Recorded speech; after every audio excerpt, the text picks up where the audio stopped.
Tengan un buen día, doctora y compañeros. Mi nombre es Florencia Alicia Alejo Rosales y en esta ocasión a mi compañero y a mí nos corresponde defender el tema del seminario Complejo Mayor de Histocompatibilidad o MHC. Comenzaremos con moléculas con las cuales se presentan los antígenos a los linfocitos T. El sistema inmune dispone de familias o sistemas de moléculas que se encargan de presentar a los linfocitos T los antígenos que las APC o células presentadoras de antígenos han acoplado y seleccionado previamente a una molécula de HLA. La principal familia o sistema de estos se conoce como complejo mayor de histocompatibilidad o MHC por sus siglas en inglés. Los inmunólogos tardaron varias décadas en descubrir este sistema y se dieron cuenta de que estos eran responsables de causar los rechazos de injertos en los trasplantes de órganos. También se dieron cuenta que estas moléculas que constituían al sistema se encontraban en todas las células nucleares del organismo, incluyendo a los leucocitos, y que estas moléculas generaban la producción de anticuerpos contra ellas, por lo que se resultaba en un rechazo de los injertos al realizar trasplantes. A esas moléculas que ocasionaban esa producción de anticuerpos se les denominó como antígenos de leucocitos humanos o HLA, por sus siglas en inglés.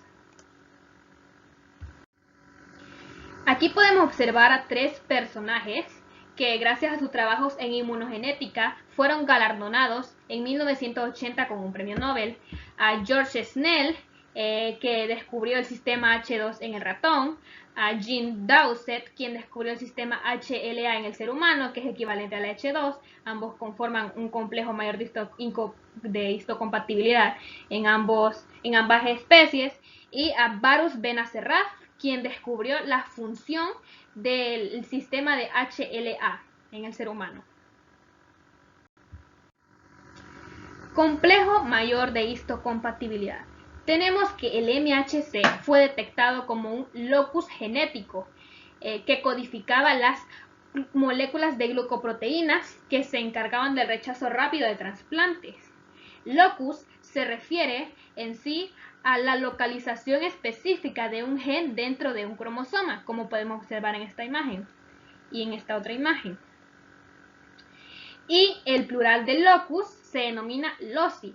Loci en sí se refiere a varias localizaciones de distintos genes que se encuentran en el cromosoma. Entonces, en los seres humanos se conoce como el sistema de antígenos leucocitarios humanos o HLA, por siglas en inglés. En sí, el complejo mayor de histocompatibilidad es el conjunto de genes y sus productos. Es decir, los productos van a ser todas aquellas proteínas que codifican y expresan estos genes y que van a conformar parte de los antígenos que se van a expresar en la superficie de las membranas celulares de todas las células nucleares y de los leucocitos. Y esos antígenos van a ser los responsables de los rechazos de órganos cuando existen trasplantes entre individuos que son genéticamente diferentes. Ahora tenemos las funciones del AMHC. Su principal función es la de presentar antígenos proteicos a los linfocitos. Es importante remarcar esto debido a que los únicos antígenos que van a presentar estas moléculas de MHC van a ser de naturaleza proteica, van a ser péptidos. Estas van a encargarse de las moléculas del MHC porque pueden haber otras antígenos de otra naturaleza, por ejemplo lipídica, pero ese pertenece a otro sistema. En este caso vemos las del MHC. Constituyen el principal puente entre la respuesta inmune innata o natural y la adquirida o específica. Y esto es debido a que básicamente, como recordemos, que en la respuesta inmune innata van a actuar las APC o células presentadoras de antígenos. Estas van a ser los macrófagos, los linfocitos B, las células dendríticas, así como las células de Langerhans. Estas van a presentar a un antígeno a través de una molécula de MHC y la van a presentar a un linfocito T, quien ya pertenece al sistema inmune adquirido o específico. Es por eso que se dice que estas moléculas de MHC constituyen o forman un puente que relacionan ambos tipos de inmunidad.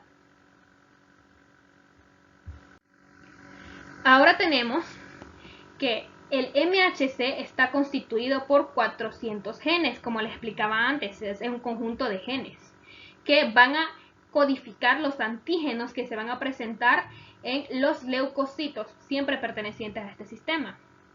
Los LOCI que componen el MHC son altamente polimórficos.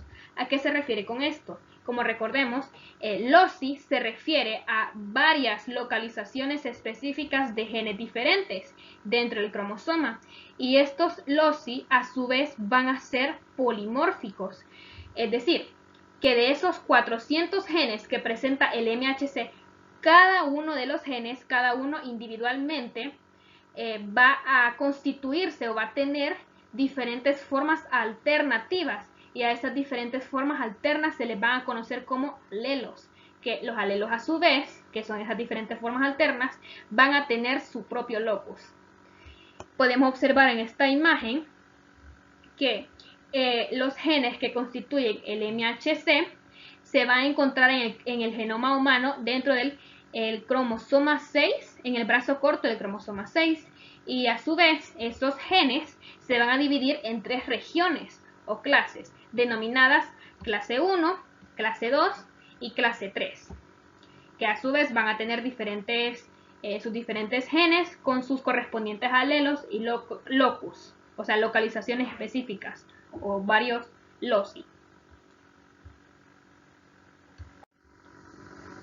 Ahora tenemos que los genes de la clase 1 van a codificar para las moléculas de HLA1 y esas moléculas se van a expresar en todas las células nucleadas del organismo, mientras que los genes de la clase 2 van a codificar a las moléculas HLA2 y estas se van a expresar sobre las membranas celulares de los macrófagos, de las células dendríticas y de los linfocitos B también.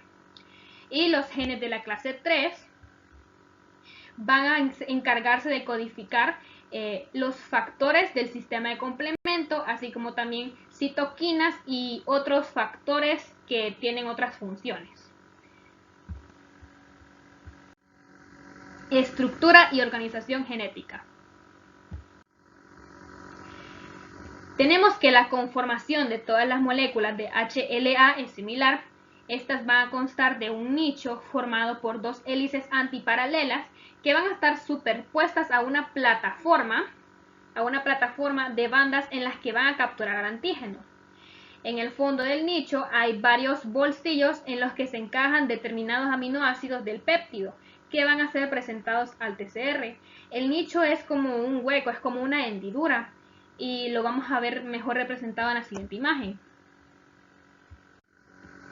Aquí podemos observar a 2 moléculas del MHC, a las moléculas de HLA1 y a la estructura de las moléculas HLA2. En las moléculas de HLA1 podemos observar que va a estar constituido estructuralmente por una cadena alfa, que va a tener 3 dominios, el alfa 1, alfa 2 y alfa 3, y una molécula beta 2 microglobulina. A su vez podemos observar que los dominios que van a constituir ese nicho o esa hendidura en la cual se va a presentar el antígeno va a estar formado entre el dominio alfa 1 y el dominio alfa 2. Esta sería una imagen vista desde arriba y imaginemos que esta representaría la hendidura donde va a ser albergado el antígeno, siempre entre los dominios alfa 1 y alfa 2. Y aquí tenemos lo que es una estructura de la molécula de HL2. Esta va a estar formada por 2 cadenas, la cadena alfa 1 y la cadena alfa 2, cada uno con 2 dominios. Y entre los dominios alfa 1 y beta 1 se va a encontrar la hendidura en el cual va a ir el antígeno. Podemos observarlo aquí también desde una vista desde arriba, sería como esta parte de aquí, en donde se va a representar la hendidura o donde se va a albergar el antígeno entre los dominios alfa 1 y beta 1. Aquí podemos ver representados los bolsillos que les mencionaba. Podemos observar en esta otra imagen desde una vista celular, que se va a encontrar por un lado la célula presentadora de antígeno con su respectivo MHC y el linfocito T inmaduro con su respectivo TCR. El TCR es el receptor de la célula T o del linfocito T, quien va a recibir al antígeno. Y en esta otra imagen podemos observar una vista molecular. Por un lado, se va a encontrar la molécula de HLA, siempre de la célula presentadora de antígeno, como podemos observar aquí, y en esta se va a representar unos pequeños bolsillos en los cuales van a encajar o se van a albergar los aminoácidos del péptido. Y en el otro lado también podemos observar el TCR del receptor de la célula T, el linfocito T, que también va a presentar estos bolsillos que van a albergar la otra parte de los aminoácidos de ese péptido. Y como podemos ver, este péptido va a formar como un esqueleto formado por diferentes aminoácidos que se van a denominar en este caso de P1 hasta P9. Ahora tenemos al desequilibrio del ligamento. Como sabemos, las moléculas del HLA son muy numerosos y por lo tanto pueden llegar a darse un número incontable, infinito de combinaciones. Pero existen ocasiones en las que algunos alelos se van a dar de manera más frecuente y a esto se le va a denominar desequilibrio del ligamento. El desequilibrio del ligamento se puede expresar como una operación matemática y se va a definir como la diferencia entre la frecuencia observada en una combinación de alelos particulares o haplotipos y la frecuencia esperada. Los haplotipos van a ser un conjunto de variaciones de DNA o polimorfismos que suelen heredarse de manera conjunta. No se segregan de forma independiente y estos haplotipos sobre todo se dan dentro de un mismo cromosoma y en genes que se encuentran muy próximos entre sí. Tenemos que esa frecuencia que se obtiene, la frecuencia encontrada, va a ser una medida para el desequilibrio del ligamento. Y esto es muy importante debido a que algunas combinaciones de los alelos se dan de manera frecuente en ciertas enfermedades autoinmunes. Ahora tenemos moléculas del MHC. Las primeras moléculas son las de clase 1 o HLA1. Recordemos que estas se van a expresar sobre las membranas celulares de todas las células nucleadas del organismo. Y estas van a estar constituidas estructuralmente por tres elementos. Una cadena alfa que a su vez va a estar constituida por tres dominios, alfa 1, alfa 2 y alfa 3, y una molécula beta 2 microglobulina. Ambas van a ser sintetizadas dentro del retículo endoplásmico. Otra molécula de vital importancia se conoce como la calnexina y esta se va a encargar de evitar que la cadena alfa se una a una molécula diferente que no sea la beta 2 microglobulina. La cadena alfa va a ser codificada por genes que se encuentran en el cromosoma 6. Recordemos que todas esas moléculas del HLA van a ser codificadas por el brazo corto del cromosoma 6 en el genoma humano, mientras que las beta 2 microglobulinas se van a codificar por genes del cromosoma 15. Ahora tenemos que con este complejo trimolecular completo, es decir, de la cadena alfa, la beta 2 microglobulina y la calnexina, va a tener como función este complejo recibir en su hendidura o en su surco a lo que son fragmentos de proteínas que van a provenir de infecciones virales o de estrés celular. El estrés de una célula se da en aquellas ocasiones en que las células están siendo agredidas por determinados agentes y por lo tanto la célula que hace es comenzar a producir proteínas en su interior que le van a permitir defenderse de determinadas agresiones. Entonces este complejo puede tomar de esas proteínas o también de infecciones virales. Pero existe un problema: estas proteínas son demasiado grandes y las moléculas de HLA1 solo son capaces de reconocer péptidos de 8 a 10 aminoácidos. Por lo tanto, para que esas proteínas sean aptas para ser reconocidas por estas moléculas, tienen que pasar por un proceso, que es el siguiente.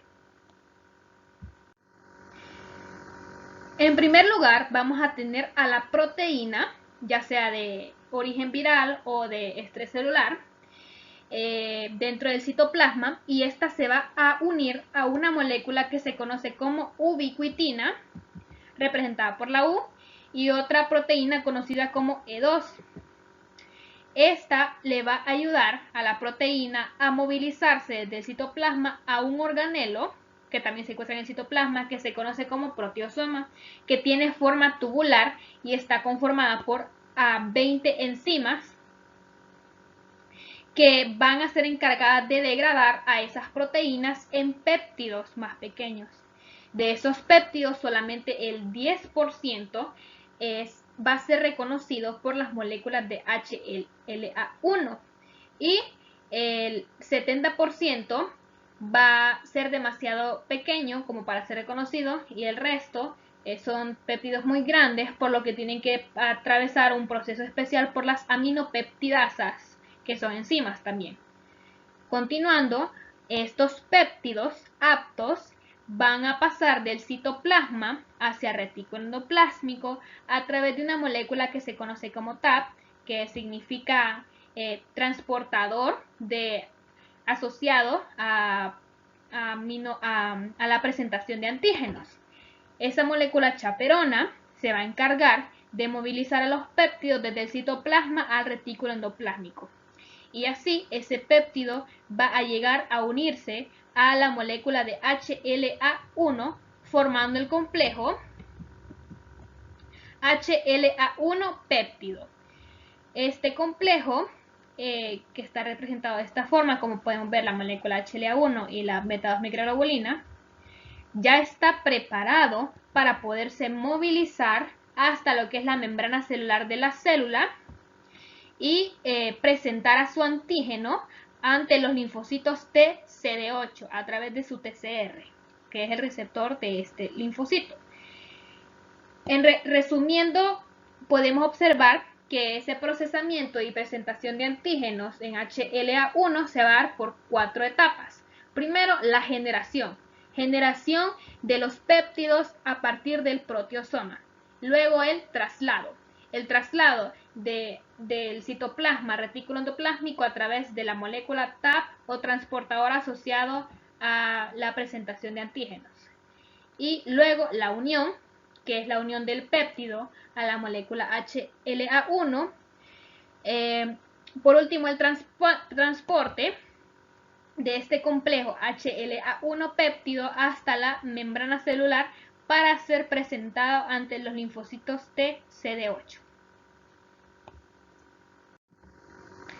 Otra cosa importante de remarcar es que las moléculas HLA1 van a vigilar el interior de las células y van a encargarse de alertar a los linfocitos TCD8 de alguna actividad anormal dentro de la célula, mientras que las moléculas HLA2 van a ser las encargadas de vigilar el exterior de las células e informar a los linfocitos TCD4 que existe alguna actividad anormal fuera de las células. Ya estudiaremos las moléculas HLA2. Ahora tenemos que los principales locis de las moléculas de HLA1 van a ser 3: el A, el B y el C. El locus del HLA-A va a tener alrededor de 2141 alelos. El locus de la HLA-B tendrá alrededor de 2900 alelos, mientras que el locus del HLA-C tendrá alrededor de 1756 alelos. Podemos observar que estos locis son muy polimórficos, como les mencionaba antes, pero pueden existir otros locis que no son tan polimórficos, como por ejemplo el HLA-E, el cual se va a relacionar con la codificación de ligandos presentes dentro de los natural killers, así como también de antígenos de microorganismos como la Salmonella typhi, la Microbacterium tuberculosis y el virus citomegálico.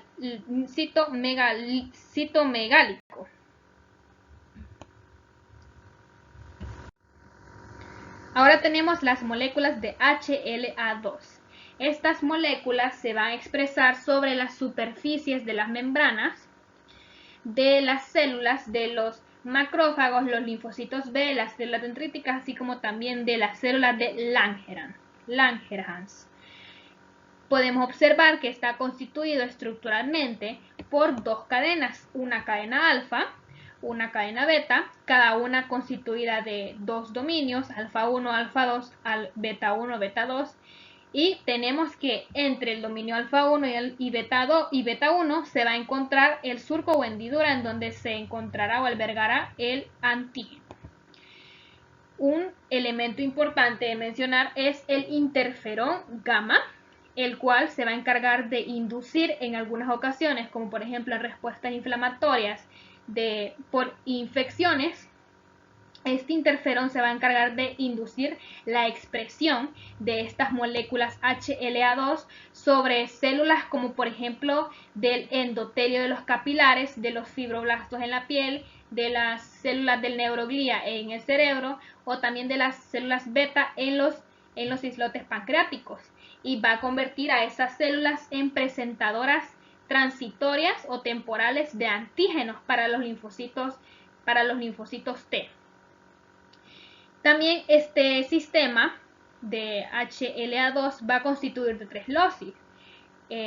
Primero es el HLA-DBR, que va a constituir de 1408 alelos, el HLA-DBQ de 322 alelos y el HLA-DPB1 que se constituye de 180 alelos. Podemos observar que este sistema es mucho menos polimórfico que el de las moléculas HLA1, que se hablaban de miles de alelos, pero aquí solamente se habla de cientos de alelos hasta lo que son 1408 alelos. Ahora vamos a tener el origen de las moléculas HLA2 y sus funciones.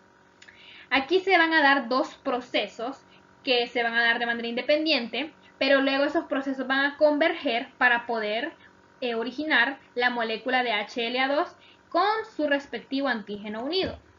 El primer proceso es cuando un microorganismo es fagocitado por las células presentadoras de antígenos, que son las que les mencionaba, los macrófagos, los linfocitos B, las células dendríticas. Ese microorganismo va a ser fagocitado y se va a introducir dentro de un fagosoma en el citoplasma.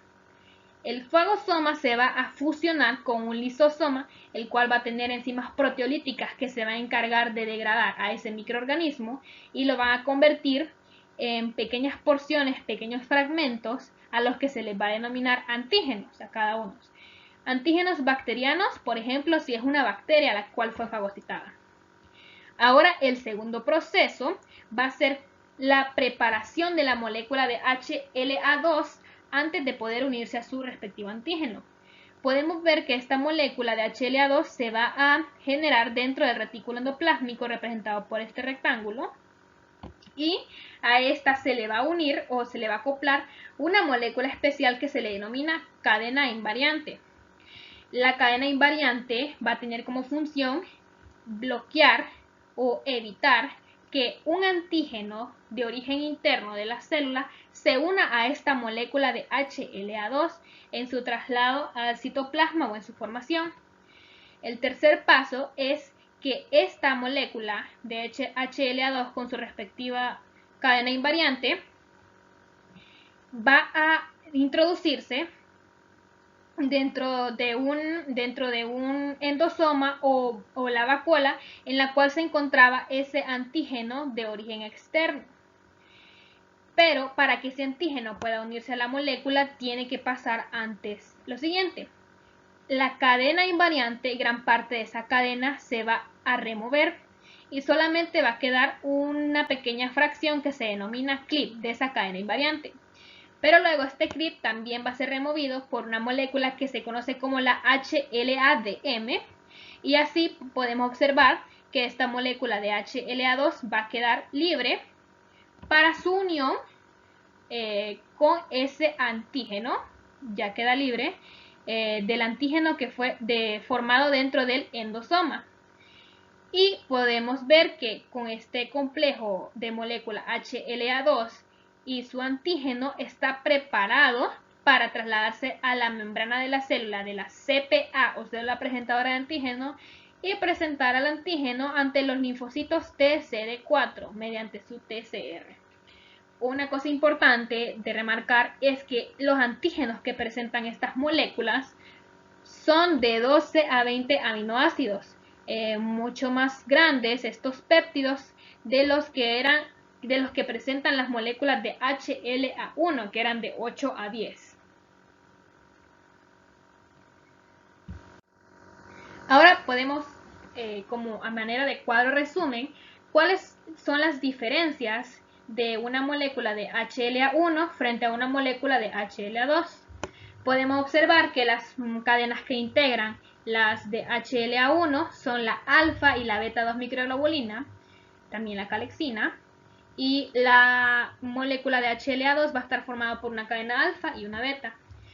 Su localización para los antígenos va a estar entre alfa 1 y alfa 2 y para esta molécula entre alfa 1 y beta 1. En la unión del TCR para molécula HLA1 se va a encontrar en la alfa 3 al CD8 y la HLA2 van a presentarlos a los CD4. El tamaño de los péptidos se va a encontrar de 8 a 10 aminoácidos en las HLA1, de 12 a 20 aminoácidos en las HLA2 y las denominaciones de los locis ABC en las HLA1. En las dos van a ser de R, de Q, de P y de M. Y en las células que expresan estas moléculas van a ser todas las células nucleadas y estas otras moléculas de HLA2, las células dendríticas, macrófagos, linfocitos B y también en ocasiones el endotelio vascular. Ahora tenemos lo que es la presentación cruzada. Este es el proceso por el cual proteínas que se originan del exterior de una CPA o célula presentadora de antígeno, en lugar de ir hacia un lisosoma, va a dirigirse al citoplasma dentro de una inmunoproteosoma, la cual la va a degradar a esa proteína y va a elegir el péptido más inmunogénico que será presentado por una molécula de HLA1 ante un linfocito TCD8. Podemos observar que se denomina presentación cruzada porque se cruzan procesos. Normalmente sabemos que las CPA o células presentadoras de antígeno lo que hacen es fagocitar a esa proteína y la degradan a través de lisosomas y la presentan con HLA2 ante linfocitos TCD4, pero en la presentación cruzada ocurre lo opuesto. Se degrada con una inmunoproteosoma y se presenta junto a una HLA2 ante un linfocito TCD8. Es por eso que se denomina presentación cruzada. Ahora tenemos los genes de la clase 3. Estos genes van a estar relacionados con la codificación de los factores que componen el sistema de complemento. Por ejemplo, tenemos a los factores C2, C4 y B de la vía alterna del complemento, que se van a originar en genes que se van a encontrar entre los locus HLA-DR y HLA-B. Dentro de los haplotipos extendidos, es decir, en los que se estudia la asociación de grupos de alelos, estos genes van a adquirir una importancia porque se asocian con enfermedades como la diabetes. Y tenemos como por un ejemplo en haplotipos donde exista una combinación de HLA A, B, DR, TNF u otros del sistema de complemento, si existe esta combinación, se puede predecir que un individuo puede ser susceptible a adquirir diabetes y también a qué edad va a adquirir la enfermedad. Estos genes de clase 3 también se asocian con la producción de citoquinas y otros factores. Esto ha sido todo por mi participación. Muchísimas gracias. Siguiendo con la exposición, vamos a hablar de las moléculas AHLA no clásicas. Se dicen que se ha agrupado bajo este nombre porque tienen una configuración similar a las moléculas HLA. Estas ya que forman hendiduras o bolsillos, las cuales van a albergar a las moléculas que presentan otras células. Pero como ya se mencionó, son proteínas con diferentes funciones. Además, varias de ellas son codificadas por los genes ubicados en los cromosomas 1, 2, 7 y 18. Las principales moléculas, o las más importantes, son las siguientes. Bueno, las principales vamos a hablar un poco de sus funciones. Tenemos la primera, la HLA-F. Su función se dice que no está muy clara, pero la presencia en el trofoblasto sugiere que va a cumplir una función que es de proteger al feto del sistema inmune de la madre.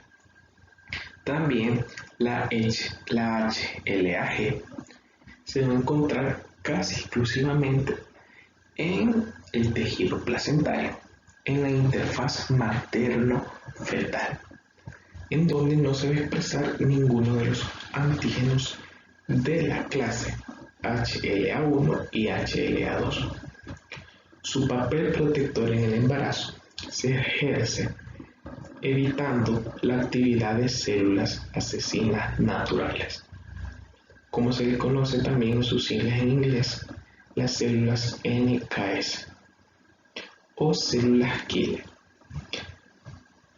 Estas moléculas tienen un papel muy importante porque, un ejemplo,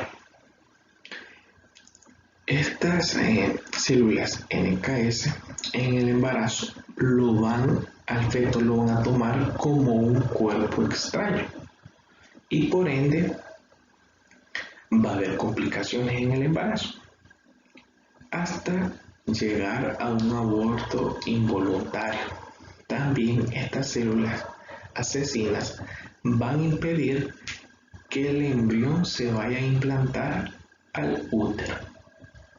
Además, según estudios sobre la molécula HLA-G, se dice que se relaciona con algunas patologías como la psoriasis, dermatitis atópica, algunas infecciones virales y hasta se puede utilizar para frenar los procesos inflamatorios. Seguimos con la MIB-A y MIB-B. Estas se expresan en el fibroblasto, también en células epiteliales de la mucosa gástrica sometidas a estrés. Se dice que estas moléculas tienen una configuración similar a la HLA1, pero con una diferencia. Van a tener una diferencia que esta no se va a unir a la microglobulina. Entonces, esta va a actuar como ligado para las células NKS, para facilitar la destrucción de células físicamente alteradas. Se han identificado 51 alelos MIB-A y 13 MIB-B. Siguiendo con la M10, molécula M10, esta fíjense que no se va a expresar en humanos, pero se menciona porque cumple una función muy interesante. Esta se va a encontrar en especies de animales y su función va a ser capturar a las ferormonas, que las ferormonas es una sustancia química que estos animales van a secretar para algunos comportamientos como social o sexual. Pero lo que va a hacer esta molécula es capturar a esta ferohormona. Seguimos con la ZAG, la sin alfa 2 glicoproteína. Esta se encarga, en la función de esta molécula es muy general, esta se va a encargar de estimular la degradación de lípidos en los adipocitos. Tenemos la HFE, que esta es una proteína que va a capturar al hierro, con cuyas alteraciones se asocian con el desarrollo de una patología, que esta patología va a ser la hemocromatosis, que es una enfermedad caracterizada por el incremento de almacenamiento de hierro en nuestro sistema, en nuestro cuerpo. Esta es una enfermedad hereditaria, por lo que va especialmente a dañar el hígado. ¿Pero por qué al hígado principalmente? Porque el hígado secreta una hormona llamada exidina. Entonces, esta exidina va a controlar todo lo que es el hierro en nuestro cuerpo. ¿Qué pasa cuando esta molécula ya no se está secretando? Hay un aumento de hierro, por lo que va a llevar a afectar también el corazón, el páncreas y el hígado propiamente dicho. Las butirofilinas. Este es un nuevo grupo de moléculas que se codifican por 9 genes en los cromosomas 6, próximos al MHC, que actúan como inmunoreguladores para moderar la respuesta de células T. También moderan la interacción entre los queratinocitos y los linfocitos T para atenuar las respuestas inflamatorias. Se han detectado que los polimorfos en algunos de sus genes se asocian con el desarrollo de la colitis, tuberculosis, artritis reumatoides y lupus. Seguimos con la FcRn. Se dice que este es un receptor neonatal para los anticuerpos de la clase de la inmunoglobulina G. Esta se expresa en el intestino, hígado y placenta y ayuda a capturar a los anticuerpos de la inmunoglobulina G que llegan al recién nacido a través de la leche materna y pasarlo por transitosis al interior de su intestino. Tenemos la última, que es la MR1. Esta es una molécula similar a la HLA1 y responsable de presentar ligandos externos de bacterias e internos de metabolitos de la vitamina B9 o ácido fólico, que son muy pequeños y solo son reconocidos por los receptores de linfocitos T, variantes de las células Maya, que es una asociación invariante de células T en la mucosa. Apenas estos mecanismos empiezan a ser esclarecidos. Vamos a continuar con las implicaciones de las moléculas HLA en la clínica.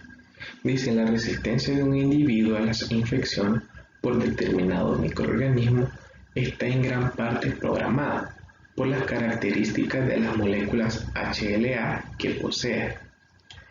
Se dice que es probable que en un futuro próximo pueda establecerse contra qué microorganismo es resistente o susceptible cada individuo.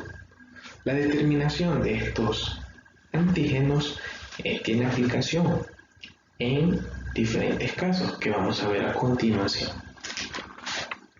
Tenemos el primer caso, que son los trasplantes. Se dice que el éxito de un trasplante de un órgano tiene relación con el número de moléculas HLA que tengan identidad entre donante y receptor. Un ejemplo es el trasplante de médula ósea. Se dice que para que este trasplante tenga éxito, tiene que haber un alto grado de histocompatibilidad. ¿Por qué?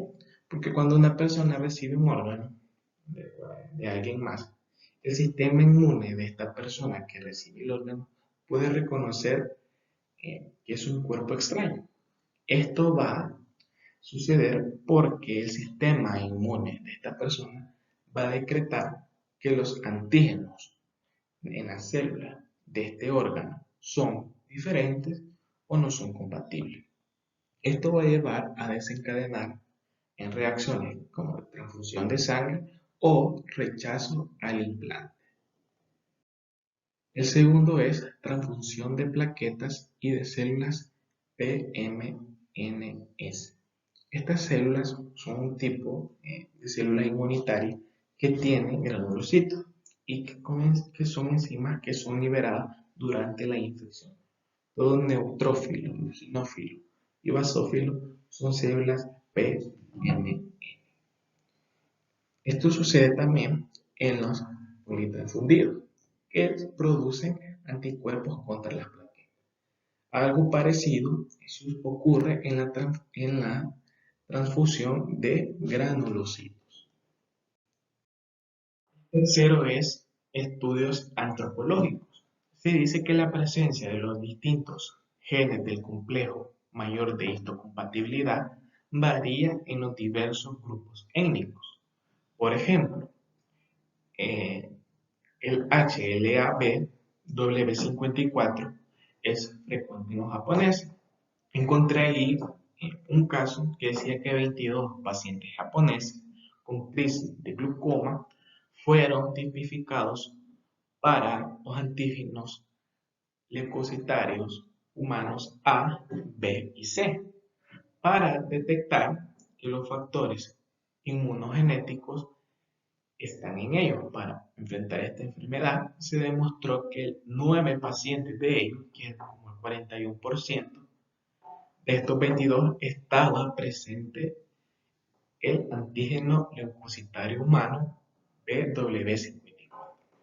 Pero en la otra parte tenemos a los chinos, que los chinos tienen el antígeno leucocitario humano BW46. Se dice que se discute que el HLA-B46 confiere la protección contra el desarrollo de anticuerpos del receptor de acetilcolina en los chinos. Bueno, ahora vamos a hablar de la asociación de moléculas HLA con relación a las enfermedades.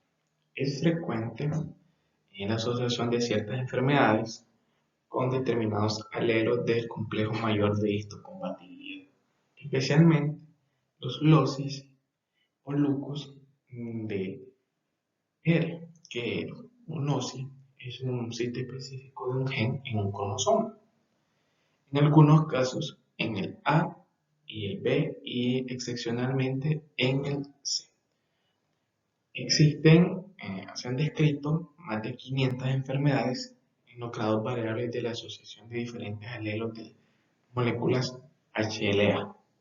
Las más notorias son HLA, TR2 y asociadas con la HLA de QBU. Se encuentran en el 100% de los pacientes con narcolepsia. Vamos a hablar de la siguiente. Vamos a empezar con la primera, que es la espondilitis anquilosante. Esta espondilitis se da entre el 80 y el 90% de pacientes que son positivos al complejo de histocompatibilidad HLA-B27.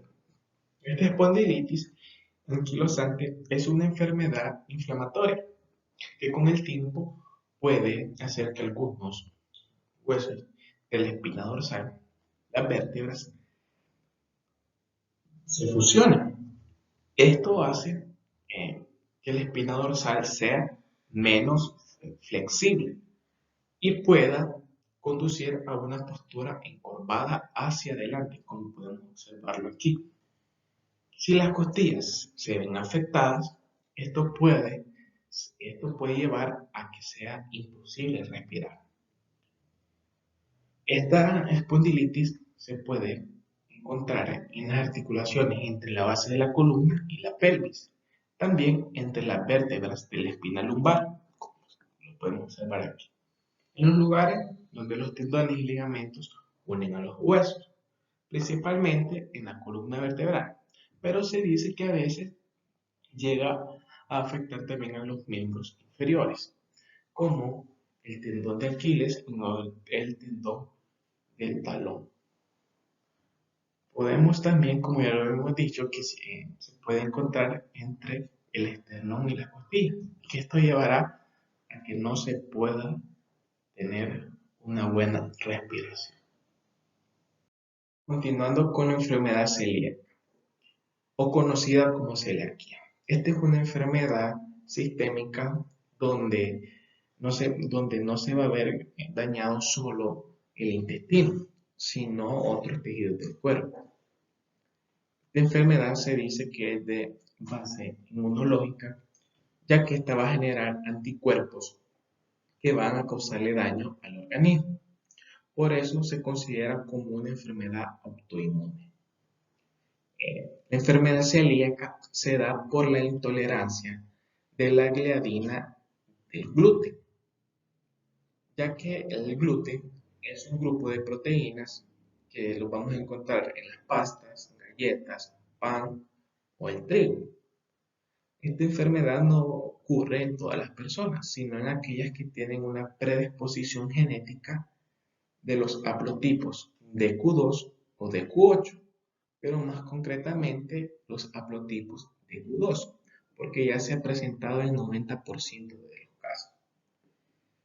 La enfermedad celíaca empieza en el intestino, porque es ahí donde el gluten va a exponer a la gliadina. Entonces, para explicar un poco, tenemos el gluten acá, libera la gliadina y penetra el intestino o por sí sola o por ayuda de otros factores ambientales como la permeabilidad ambiental. Ya en el intestino, esta es transformada por la transglutaminasa tisular. Entonces, esta es convertida a gliadina diaminada. Es ahí donde se va a identificar con las células presentadoras de antígenos. Recordémonos que los antígenos leucocitarios de Q2 van a estar altamente alterados. Por eso, a la gliadina la van a reconocer como un antígeno extraño, como una bacteria o un virus, que lo tendrían que eliminar. Entonces, la célula presentadora de antígenos va a cumplir su función y va a ir a presentar a la gliadina a los linfocitos T por medio de los receptores de linfocitos T. Entonces, las células T ya van a estar al tanto que hay un antígeno. Entonces, estas van a empezar a liberar citocinas, que estas son las que van a causar el daño en el intestino. Estas citocinas van a causar el daño en el intestino haciéndolo plano. Tenemos aquí eh, un epitelio sano. Este va a favorecer a la absorción, pero ya cuando hay una enfermedad celíaca, este ya no puede hacer su función correctamente, sino que aquí se va a predisponer que el paciente ya tenga diarrea. Tenemos aquí un aspecto endoscópico de la enfermedad celíaca y podemos observar cómo el epitelio está siendo dañado. El síndrome de Reiter. El síndrome de Reiter es una artritis reactiva que suele estar en el 1% de los pacientes. Esta reactividad inmunológica anormal ante ciertos patógenos bacterianos como resultante de la interacción de los factores ambientales y genéticos, los antígenos HLA-B27, ha hecho que en la actualidad algunos investigadores lo describan como una artritis reactiva. Dicho síndrome se caracteriza por una básicamente por una triada que incluye un compromiso ocular, una conjuntivitis o una uveitis, también un compromiso articular, una artritis reactiva y un compromiso genounitario, conocido también como uretritis o cervicitis, o a veces lesiones cutáneo-mucosa o queratodermia blenorrágica. También lesiones como en formas de pápulas en el centro amarillo. Esto también se puede dar en uñas, en el escroto y en el cuero cabelludo. La manifestación más temprana en este síndrome de Reiter es la afectación articular, que es la entesitis. Esta suele aparecer en el tendón de Aquiles, en la fascia plantar del calcáneo, con acortamiento o engrosamiento también de las manos y pies. Esto puede llegar a adoptar el nombre de dedo de salchichas, que son unos dedos completamente hinchados. La artritis cursa con manifestaciones de dolor e inflamación. Esto suele causar brotes y afecta a grandes articulaciones de los miembros inferiores, como las rodillas, también la cadera, los tobillos y los dedos del pie. La fluxión ocular es uno de los signos más destacados también de este síndrome. La manifestación ocular es más común. La más común es la conjuntivitis y le sigue también una uveitis, caracterizada con el enrojecimiento del ojo, como lo podemos observar aquí. También dolor, fotofobia y en el 58% de estos casos la afección se encuentra asociada con el haplotipo HLA-27. También tenemos la uretritis, que se manifiesta con una secreción uretral y disuria. Se ha descrito como una transición, como una enfermedad transitoria que antecede a la artritis en menos de 6 meses. También esta es una artritis no genónica que prepara el escenario para la aparición del síndrome en una o semanas después. La psoriasis, esta es una enfermedad dermatológica más frecuente que afectan hasta el 2% de la población.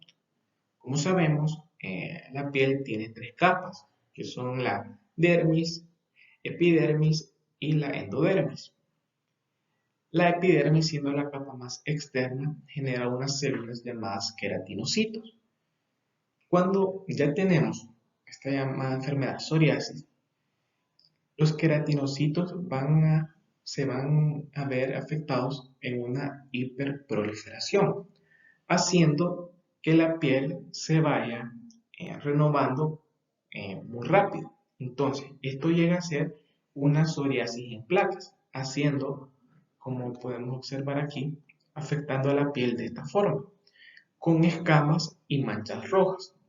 Algunas personas creen que esta enfermedad es de proceso infeccioso, que se las han pasado, se han contagiado, pero no. Esta enfermedad es de proceso inmunológico.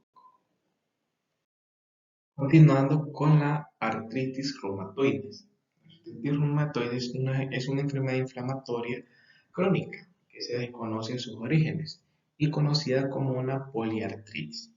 La artritis reumatoide se produce cuando el sistema inmunitario ataca el líquido sinovial. El revestimiento de las membranas que rodean estas articulaciones. La inflamación resultante engrosa el sinovial, que finalmente puede destruir el cartílago y el hueso dentro de estas articulaciones. También los tendones y ligamentos que mantienen unidas las articulaciones se debilitan y se estiran. Gradualmente la articulación pierde su forma, como lo podemos ver por acá.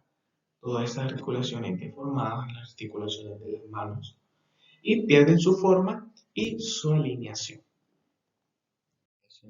Bueno, vamos a seguir con el sistema CD1 para la presentación de inmunógenos lipídicos. CD son moléculas de superficie de linfocitos y plaquetas que son distinguibles en anticuerpos monoclonales y que pueden ser usadas para descifrar la población celular. El sistema celular está conformado por moléculas que tienen similitud estructural con las moléculas HLA, pero que actúan como un receptor específico para las moléculas lipídicas, que éstas no van a reconocer a las moléculas proteicas. Este sistema está integrado por 5 moléculas, CD1A, B, C, D y E, que no son polimorfas y que están codificadas fuera del sistema mayor de histocompatibilidad. Y estas se expresan en distintas células y son reconocidas con receptores especiales presentes en diferentes subpoblaciones de células linfoides y de los linfocitos CD4. Las células más importantes, como conocedoras y capturadoras de los inmunógenos lipídicos, son las que tienen un receptor de linfocitos T, conformado por moléculas gamma y delta, en lugar de alfa y delta, de los linfocitos T. Estas moléculas reconocen a inmunógenos lipídicos de microorganismos, como las micobacterias, y estas moléculas son procesadas por las supones para liberar las más inmunológicas. Entonces, estas luego son acopladas a la CD1 y son llevadas a las membranas de la célula para presentarlos a los linfocitos gamma. Los diferentes isotipos de CD1 se expresan en distintas células y presentan distintos inmunógenos lipídicos. Los CD1 están en los timocitos y CDS y presentan esfingolípidos para los sulfatados y micopéptidos de Mycobacterium tuberculosis y Mycobacterium leprae. Podemos observar en esta figura la presentación de inmunógenos lipídicos a las células linfoides por las moléculas de la familia de CD1. Como se había dicho, estas son acopladas a la CD1 y son llevadas a la membrana para la presentación de linfocitos gamma o delta. Bueno, como agregado vamos a hablar de otros sistemas genéticos y su susceptibilidad a enfermedades y grupos sanguíneos. Karl Landsteiner fue un biólogo, patólogo y fue el que descubrió los grupos sanguíneos y también los tipificó.